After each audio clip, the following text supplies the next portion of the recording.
simu. Anti esimu bananyini ko babeereyo nga bakatutte. Nenda kugulira esimu ku Saturday tugenda kuwa esimu empya. Ngiriko ne airtime bako esimu z'okwegayirira ezo. Kati sawa obadde nani? Weda nnyo ligayiwa Kago. Naye ebintu ensawo mwana gwe ensawo nga ziyitiridde obungi okimanyi ngeze Musukuba wadi n'engula ensawo endala 2. Oganza kwaki? Musukuba wadi n'engula ensawo endala 2. Kulwaki? Anti kati emu genze mu kilo 6. Kilo 6 ebintu bino okubyawulamu 3. Ebintu birina kuba kilo 3. 3 kati ensawo emwe badde etwala kilo 6. Kati omusajja mulekedde ensawo 4 n'enkomawo n'ensawo emu. Kati nyina okwawuzaamu ebyo ebintu n'embizaayo. Ebimu n'obizaayo waka. Ngenda kudde waka tubipangulule mbyawuze mu baagala kilo 3. Naye ensawo zino olina omuntu agenda okuzitwala e Uganda mukwano.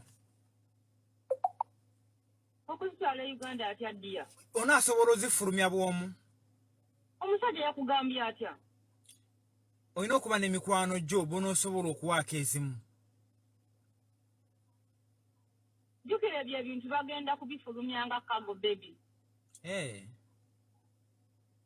Ebyo ebintu olunaku lwengenda bagenda bifulumya nga Kago. Nkitegeera mukwano. Abaana bo bali kati ngenda kugabanyaamu ensawo owulira?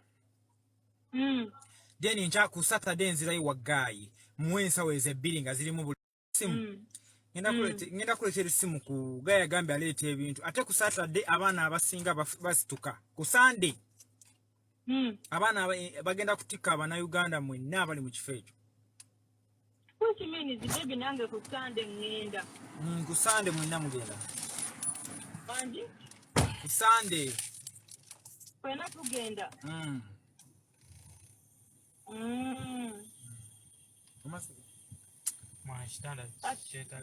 Ati baby mbadde embuuzo omusajja yakugambye ebintu tebiyitewo byonna nga byange.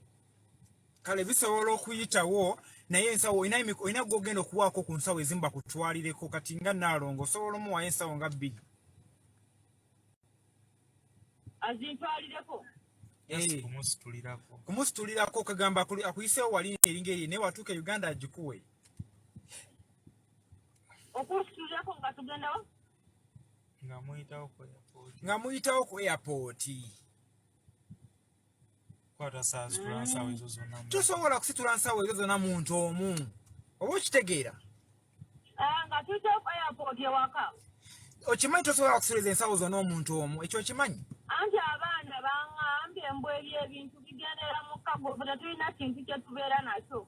Kagabeera amasimu bagenda gatuwa nga tumaze COVID nga wetugenda mu COVID room we bagenda okutuwa amasimu tukubire abantu baffe nga bamaze otupima batusanze nga tetulina COVID. Tukubire abantu baffe tubagambe batukumire ku kisaawe. Then batujje kwagwa amasimu gonna gagendera mu Kago. Kati ekyo nga okivuddeko nze mbadde njogera just kyansawo. Ekyo nga okivuddeko ekyante ekyo sikimanyi. Wangi? Mbadde nkugamba byansawo. Ensawo kiriyo kiti alina ofuna omuntu amusitulira. Rama TV kojja mate okukwatibwa kwa Don Asiya kusanyalaza buli mutolosi. Okukwatibwa kwa Donzera kusanyalaza bamaama biyumba bamaama batolosi. Tugenda kubanga tutunuulira ango za mirundi 2 ku kampani ensanyufu ezigamba nti kituufu oba kirungi nti bakutte Don Asiya. Aye tutunuulire bakadaama abayise mu mikono gya Don Asiya era ne bakadaama abadde bategeka okubeera nga bayita mu mikono gya Don Asiya. Kiri nti Don Asiya nga yamuwuliddeawo Don Hamadi ng'ayogera. Don Asiya mukyala abadde yeekoledde ebintu bye ng'alina ebintu bingi nga bambi ennyumba era nga muleyo ebadde ejjudde ebintu ebyebbeeyi. kati kigambibwa nti ayagala kukomawo n'ebintu byebyo naye jjukira ennyonyi egaba kilozi ntono. The only way kubeera nga Don Asiya ayinza okufuna ebintu bino n'abipakira n'abitwala mu kago. Waliwo omukyala ogwentera okuwulira gwe bayita abamamifaati. Waliwo kampani ya mamifaati esobola okubeera nga yo esobola omuyamba n'emutikira ebintu ng'ebyo. Naye bwe kubeera ku nnyonyi kw'otambulira babeera bakuwa kilozi nga 3.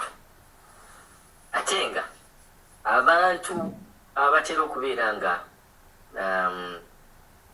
babadipootinga tebatera kubaleeta na bintu byabwe.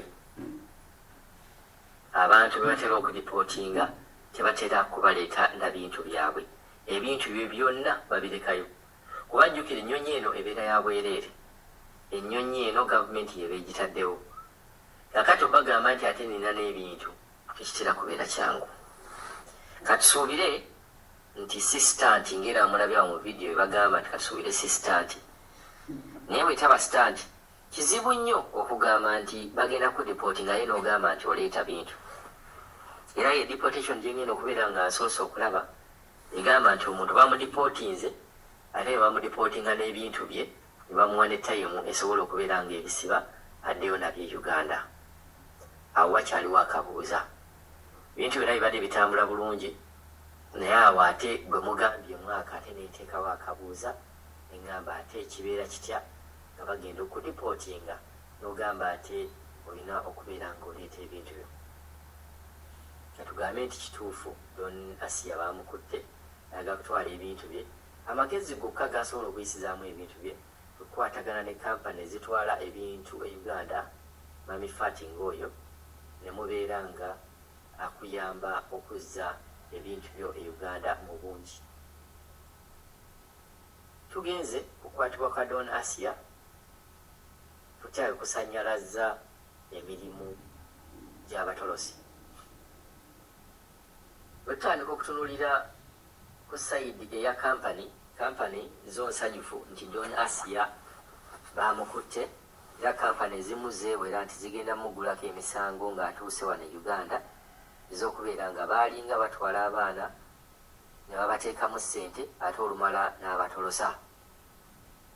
Kampani muyinza okubeera basanyufu. Nga Kadaama TV tugenda kusooka tutunuulira sayidi y'Abakadaama nti tugamba Don Asiya abadde atereka Bakadaama abadde atolosa Bakadaama. Noyinza okwesanga nga Don Asiya takubirangako muntu yenna ssimu nti munnaye jangu otoloka ojje ewange.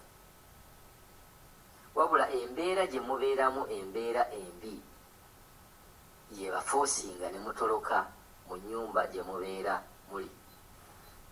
Kasita mutoloka mu nnyumba gye mubeera muli, jjukira omutolosi bw'aba atolose abeera nga ali awo nga tulaga omuntu ali diseparate nga bambi awunze takyamanyi kiddako. Kati omuntu yenna atakyamanyi kiddako bw'asanga omuntu amulaga ekiddako awulira nga yoyo omuntu asobodde okubeera nga amuseevinga mu bulamu bw'ensi eno ku ssaawa eyo. Kadaama atolose mu nnyumba ng'abongeetera ku street bw'amanya nti waliyo maama Kiyumba, waliyo Don Asiya asobola okubeera nga amuyamba okumujja mu mbeera eyo n'amufunira emirimu emirala, tagenda kwerabira Don Asiya. Obulamu bwe bwonna talimwerabira. Omuntu yenna akujja mu buzibu ng'oli mu buzibu n'abakujjamu tolimwerabira.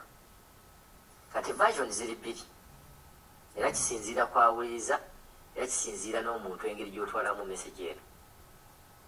Kampani zo zigamba yes obadde oyitiridde okutolosa abaana katukukwate era tugenda kugulako emisango.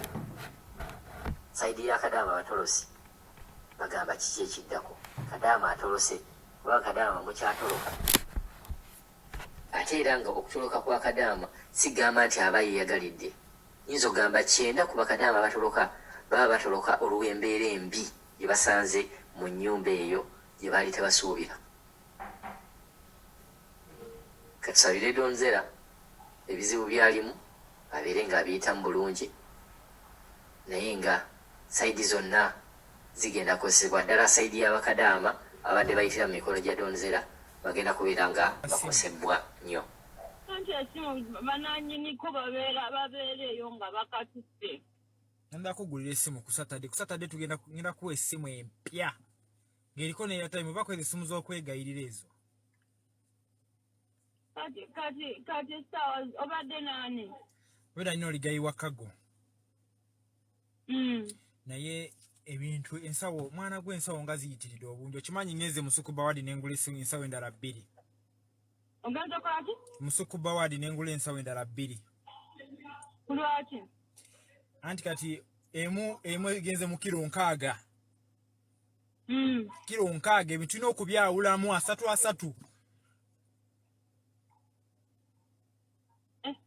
Ebintu birina kuba kilo 3. 3 kati ensawo emwe badde etwala kilo 6. Kati omusajja mulekedde ensawo 4 n'enkomawo n'ensawo emu. Kati nyina okwawuzaamu ebyo ebintu n'embizaayo. Ebimu n'obizaayo waka. Ngenda kudde waka tubipangulule mbyawuzeemu baagala kilo 3. Naye ensawo zino olina omuntu agenda okuzitwala e Uganda mukwano. Okuzitwala e Uganda atya ddiya? Onaasobola ozifulumya bw'omu. Omusajja yakugambye atya? Olina okuba n'emikwano gyo b'onoosobola okuwaako ezimu. Jjukira ebyo ebintu bagenda kubifulumya nga Kago baby. Ebyo ebintu olunaku lwengenda bagenda bifulumya nga Kago. Nkitegeera mukwano. Abaana bo bali kati ngenda kugabanyaamu ensawo owulira? Then nkya ku Saturday nzirayo wa Gayi mu ensawo ezo 2 nga zirimu